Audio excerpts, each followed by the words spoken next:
Okay, so let's get into the mix. Even though I walk through the darkest valley, I will fear no evil, for you are with me. Your rod and your staff, they comfort me. Even though. We say that often, that even though, when we know something's going to happen, right? Even though I don't feel well, I'm going to go to work. Even though I know it's going to be bad, I'm going to give myself this shot. Even though I'm afraid of haunted houses, I'm going to go through this haunted house. It's inevitable. We're going to do it. Even though is this term in this passage that says this is a reality for all people. Christian, non-Christian alike, everyone goes through the darkest valley. The darkest valley is a trip we all take. And now the darkest valley, or for my KJV people, the valley of the shadow of death. I know my people. I used to be me. That can mean a couple things. One, it can mean literal death. Pretty straightforward. It can also mean oppressive darkness. Darkness that is just oppressing you, that you can't even breathe because of it. A space where darkness surrounds us. And it says, even though I walk through active movement, we're not dwelling in the darkest valley.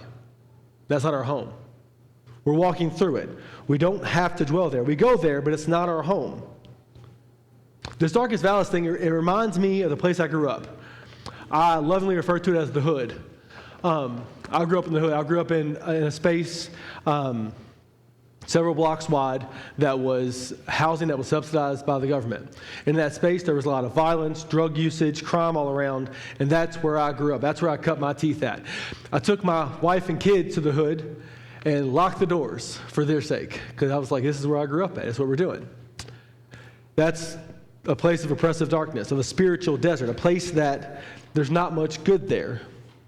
But if I'm being honest with you, I travel a little bit. I've been to New York City. I've been to Chicago, been to L.A., some of the places that are considered the hood. And when I'm by myself in those spaces, I'm not afraid. I'm aware, but I'm not afraid because I've already cut my teeth in the hood. I know what to look for. I know what the corners are you shouldn't be walking down. I can figure that out myself. I know who not to talk to and who to talk to. I know how to hold myself in such a way that I can walk through a place and be relatively safe. I'm from the hood. So when I think about the darkest valley, I think that God leads us through the darkest valley. The shepherd leads us through there so we're less scared of it. That we have to go through these dark valleys because guess what? We're going to go through another one. Lots of valleys in life. And the shepherd leads us in those spaces because he knows that we need him to walk it. And like a parent with a child, the younger we are in our faith, it's almost a hand-holding. And the more we grow in our faith, God is like that parent that's just giving you enough space. They're still at the movies with you, but they're 5 or 6 rows back, just to supervise. Make sure it's all okay. That's what this darkest valley thing for me. And we see here that says, we have no fear. But why? For you are with me, for thou art with me. All throughout this time so far, God has been far off from David. He, shepherd. This you are with me. God is no longer ahead of the pack, and the shepherd's just way up ahead and we're following. No, the shepherd's with the flock on the path in the darkest valley. The shepherd is right there. And we're not supposed to fear because the shepherd is with us, and his rod and his staff, they comfort us. But can we be honest for a moment? Sometimes the rod is not a comfort to us. Sometimes the rod is not something that we're excited to see.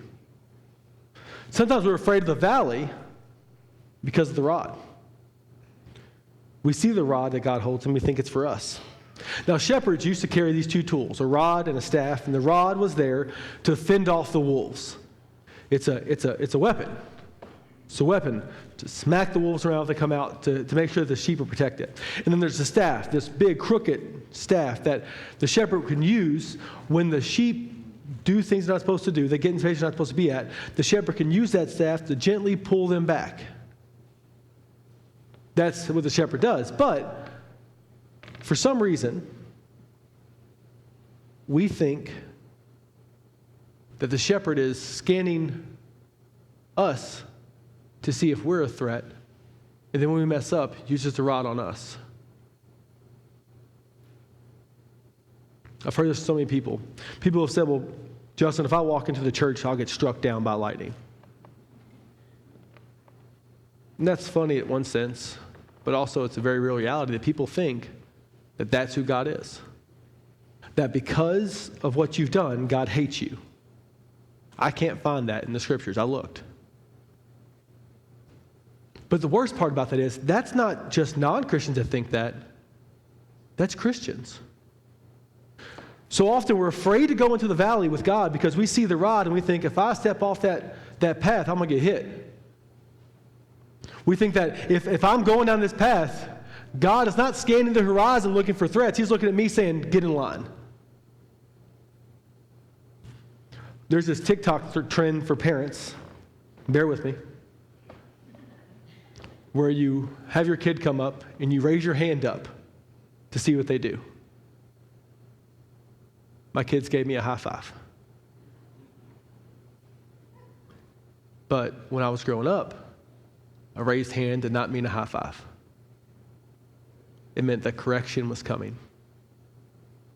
It meant that I had done something either I did know or didn't know that it was bad, and I needed to be corrected. And I've heard it, don't spare the rod. And that gets the mentality of the rod is meant for beating us. So then, when us as sheep, we cannot do the thing you're supposed to do in school and do a single file line down the pathway at level 0. When we can't do that because we're sheep, we don't know what we're doing, and we wander off the path because something shiny's over here, we think that God is ready to beat us back into line. Because, bless you, that God wants us in a single file line, all walking on the path together. I've never once met a shepherd that assumed his sheep would walk in a single file line. Have you? But that's what we think about God. That God is not watching for external threats, that God is watching you. And as you step out, if you step out of line, God's going to whop you. So then what happens is we step out, we wander, we go astray, and we realize we're in trouble. But we're afraid because if I bleat, if I call out to God, I might get the rod. So instead of calling out, I'll just sit here in this darkness alone. Or I'll go farther away because I'm afraid of what's going to happen when I come back. If that's not you, I understand. But you need to know most people, that's how they view God. That when they sin, that God is ready to discipline them. That God is ready to hit them with the rod. And that's why sometimes we're so afraid to go into the valley. Because we're afraid that we're not going to be good enough in the valley. That we're going to mess up in the valley, that we're going to stray away from the valley, and that the rod is for us.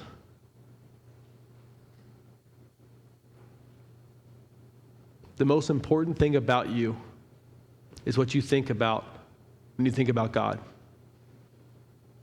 That's it. That's the most important thing about you. So who is God in your mind? Does God reach for the rod or for the staff in your mind? Because we're all going to go into the darkest valley. Some of you are there right now. You feel oppressed by darkness on all sides. There is fear. There is concern. You're trembling. Sometimes in those situations, we're afraid to cry out to God because we know we got ourselves here.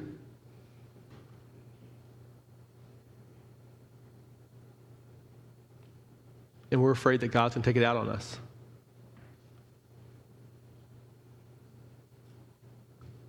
We're afraid that God is going to discipline out of anger, not out of love. We're afraid that God's going to use the rod. So when we look at this passage, we see the shepherd who takes us on the right path for his name's sake, leads us into the darkest valley, and we're supposed to have no fear. I wonder how much it breaks his heart that sometimes the thing we fear is him. Can you imagine?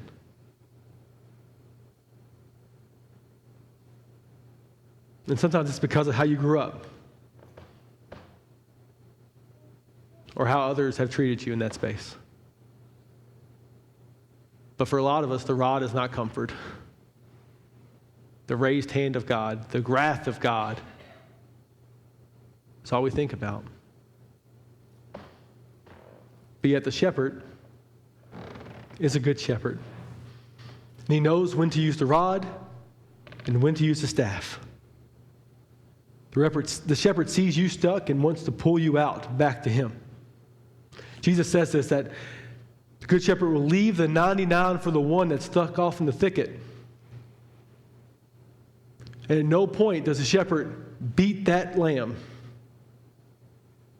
We see these beautiful paintings of Jesus carrying a shepherd over his shoulders, carrying a sheep over his shoulders back to the flock. But if you don't understand that, if that's not how you view God, then when you're in the darkness, you won't call out. So today, if you're someone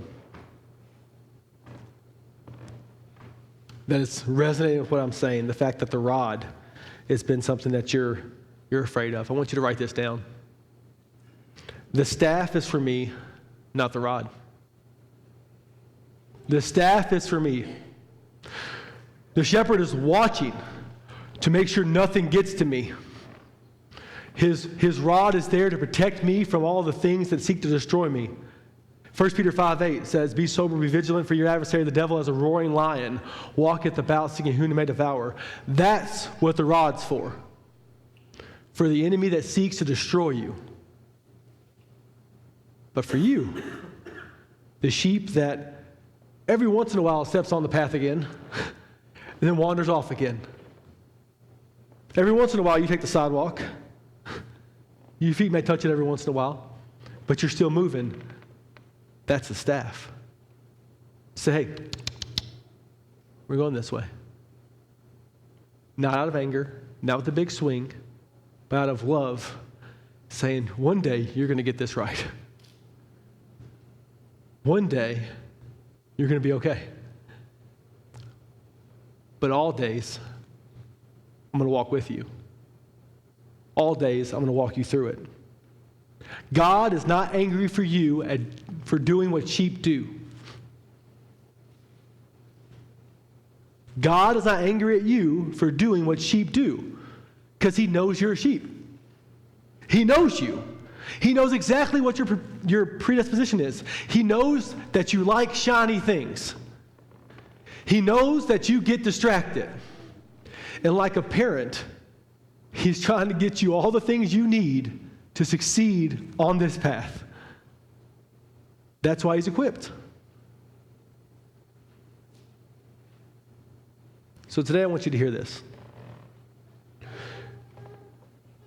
The valley is a requirement, but the right path makes it easier. The shepherd walks with you through the valley at your pace. When you pause, the shepherd pauses. He doesn't keep walking ahead of you until you get back caught up. Instead, when you wander off, he stands there, watching for danger, to try to keep you safe. And when you are in trouble, all you have to do is cry out. And the staff, which is the symbol of the love of God, will reach out, pull you back to the path. And his yoke is easy, and his burden is light, and his love is the essence of all that he is.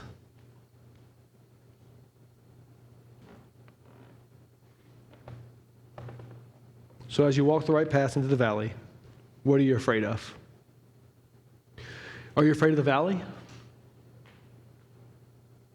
Are you afraid of death? When Paul says, for me to live is Christ, to die is gain, that's not a throwaway statement. He truly believes it. So we shouldn't be afraid of the valley. Are we afraid of the shepherd? Well, I think I made a good case for why we shouldn't be. Maybe the reality is we're afraid of ourselves. We're afraid of what we might do in the valley. We're afraid that the darkness inside of us, the fear, the parts of us that we don't like might come out in the valley. We don't want that to happen. So we'll run sometimes even into darker valleys just to avoid disappointing our shepherd. But our shepherd knows where we're going. He wants to guide us down the right path. He wants to comfort us. He wants his rod to defend us and his staff to protect us and pull us in.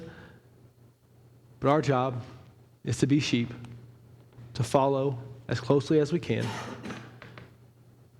So what if today you believe the shepherd is there to protect you, not beat you? To help you, not hurt you? And maybe you're in a valley right now, and you feel like darkness is on all sides. Maybe every time God has raised his hand, you flinched, because that's what you were taught about God.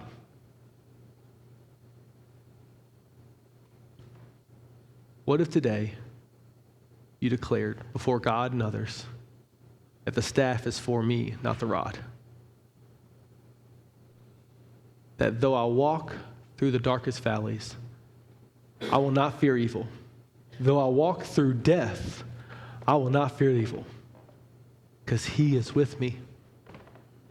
His rod and his staff, they comfort me. What if that's what you believe today? Now, this is going to be weird,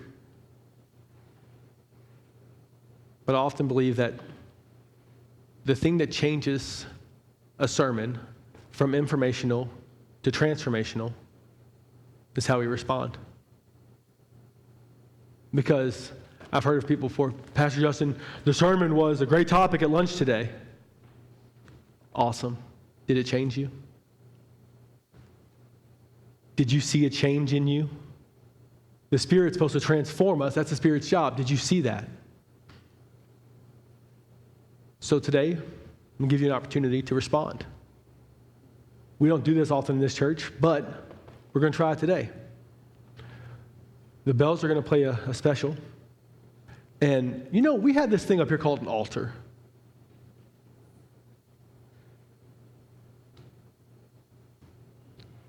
It's pretty, but it's not often used. So today, if you're in the darkest valley, today, if you have feared the rod of God, today, if you are someone that needs to be reminded that the shepherd loves you and knows you're a sheep and expects nothing else from you than being a sheep, during this special, I'm going to invite you to come up to the altar and pray. If you can't make it up here, pray where you are, that's okay. But if you can make it up here, there's something about showing God that we mean business. When we bring a broken and contrite heart to God, when we say, God, I'm sorry. When you call out, the shepherd pulls you back, but there's something different about calling out on your knees.